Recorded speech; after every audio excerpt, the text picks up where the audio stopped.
Good afternoon po mga kaagimat at mga kamutya. Ito po, ako po ay magpapakilala naman po ng mutya. Pero hindi naman ito tinatawag na mutya talaga. Ito po ay sungay ng usa. O yung tinatawag na ano ba yan sa English, deer. Ito po ay maganda, mabisa po ito. Maganda po ito kung tayo po ay may tangan ng ganitong sungay. Marami po akong ganito, maliliit, may pinaghiwa-hiwa ko. So, ito po ay hawak ko lagi, araw-araw. Maganda po ito kasi meron din po itong taglay na pang kabal. Ibig sabihin, hindi lang sa kabal sa kung anong or sa mga uri ng patalim o baril. Kabal din po ito para sa mga sakit. Pwede nyo po itong kuskusin. Pag ito po ay kinuskus nyo po ay yan, dito gaganyan ninyo ng kutsilyo. Din pagkatapos po ilagay nyo po sa tubig, din ipainom. Maganda po ito sa sakit ng tiyan o kung ano man mga samaang pakiramdam, pwede po natin itong magamit. At ang pinaka ano po dito, ito po ang ginagamit ko po. Halimbawa, sa mga nakagat ng aso, pampatay po ito ng rabies. Ang ginagawa ko po dito,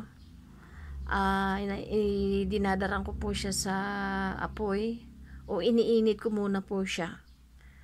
Tapos bago ko po siya ilagay doon kung saang part po na nakagat ng aso.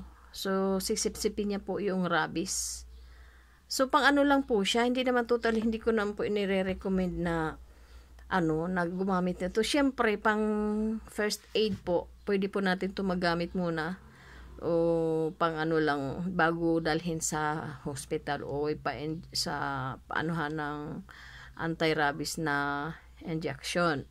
So, ito po ay malaking din po ito, tulong sa mga nakagat ng aso. Yan po. Initin muna yan. Initin po muna siya bago idikit doon sa may nakagat kung saang part nakagat yung tao, hindi yung nakagat ng hindi yung aso po ang lalagyan, yung nakagat po. Sorry po, I'm just kidding.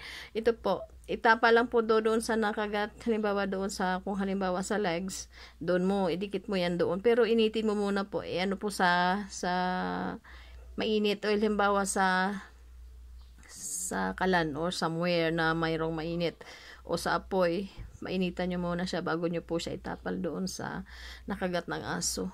Marami po kung halimbawa po meron po kayong taglay ng ganito, maganda din po ito kasi nagbibigay po doon sa atin ng knowledge and wisdom. Ibig sabihin, meron ka pong mararamdaman tulad ng usa kung gaano po sila kaingat, magkakaroon ka po ng ganyan. Pero according lang po yan sa pananiniwala. Pero kung wala namang paniniwala, wala pong mangyayari sa atin. Sa akin meron po kasi ako po ay naniniwala. So, meron kung halimbawa may mga taong may masamang tangka sa'yo, mararamdaman mo yun. So, ibig sabihin, nagiging ka dito, alerto. May kabala siya. Maganda din ito sa business. So marami din ang dalang taglay ang sungay ng usa. So kung kayo po ibig sabihin naniniwala sa mga ganito, maghanap na po kayo ng mga ganitong klaseng bato. Hindi naman siya bato, pero matigas matigas talaga siya, as in siya, syempre alam niyo naman ang usa, sungay. Ayan po. Ito po pag ito malalaman niyo po na tunay. Malalaman niyo pag tunay ang sungay. Tapos niyo po yan, ipapatong sa dila. Sa dila po. Pag once na dumikit siya, or kahit sa lips pag idinikit nyo po ito sa lips or sa dila natin po, ito po inadikit. Mahihirapan po kayong tanggalin. Ayaw ko pag ako po nilalagay ko to sa dila o sa somewhere sa my lips ko, talagang inano ko po, I have to make it sure na basa po yung labi ko or dila ko kasi nga ito po inadikit, sobrang hirap tanggalin. Ito po, kaya ganyan siya kabisa po. sungay ng usa. So sa gustong magkaroon ng ganito, bumili po kayo ng mga ganito. Maganda din po ito sa business o sa ano, kasi meron po itong taglay na kabal, pampaswerte. Basta maniwala lang po tayo. Basta ito lang po isa, marami po akong ganito po. Ito po naka ano lang, naka ano sa ano ko, lagayan ng mga amulets ko. So sa mga ano po, naniniwala po, dapat mayroon po kayong sungay ng usa po. Ano po yan? Sinunog na po yan. Galing po ito sa Mangyan ng Mindoro. Ito po. Marami po akong ganito. So, ito po iniingatan ko kasi halimbawa, lalo na ako, takot ako sa aso. O, di ba?